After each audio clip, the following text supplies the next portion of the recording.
So for this specific album quest, we're diving into Group 129, the title, Encore une fois. And the contenders are, well, quite a mix. Evanescence's Origin, Eminem's Encore, Eric Clapton's Journeyman, and Elton John's Peachtree Road. A very eclectic group, yeah. Definitely. So let's start at the top. Number 1, and this was apparently a big surprise for Greenstrocks, Eminem's Encore. He actually wrote that on paper it should never work, and his first reaction, coarse and muddled. Which is interesting, right, because it makes you wonder about that reevaluation process. But Greenstrocks found something fascinating happened. After just a few listens, he said the album starts to get into your brain. Okay, Yeah, it revealed Eminem's much broader talent, not just the lyrics, which we all know are brilliant, but his production, his use of sound.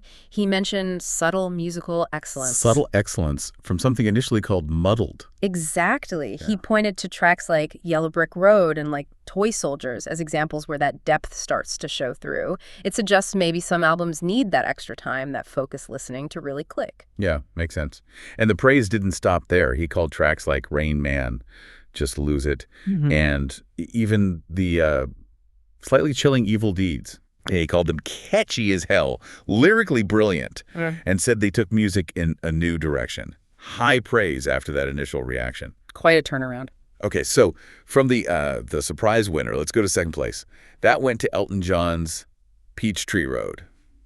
Greenstrocks described this one as more laid back, kind of middle of the road. Okay. But importantly, he said it still shines in places, both the piano work and the compositions. He specifically named Answer in the Sky and All That I'm Allowed. Right, so not necessarily groundbreaking, but solid craftsmanship shining through in that comparative listening context. Exactly. And it apparently just sneaked into second place ahead of Eric Clapton's Journeyman, which landed third. Yeah, and Greenstrocks saw Journeyman as, well, kind of similar in vibe, similarly middle of the road, he called it. Okay. He basically described it as the personification of chronic, easy-listen blues.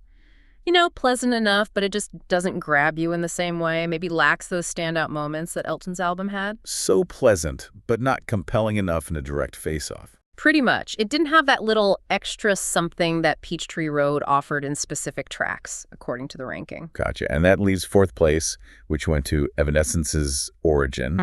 And here's a really interesting point. Amy Lee herself has apparently said it wasn't really a proper album, more like a bunch of demos. Oh, wow. Okay. Yeah. And Greenstrocks completely agreed. His take was poorly produced and a shadow of Evanescence's real albums. And that poorly produced comment in this context usually points to exactly what Amy Lee suggested. It's not necessarily bad songs, Right. but maybe, raw vocal takes, less polished mixing, simpler instrumentation compared to their later, fully fleshed out studio work.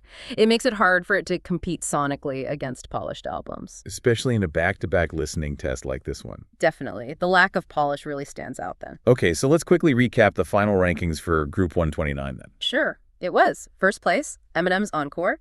Second, Elton John's Peachtree Road. Third, Eric Clapton's Journeyman. And fourth, Evanescence's Origin. Quite the journey for those 4 albums.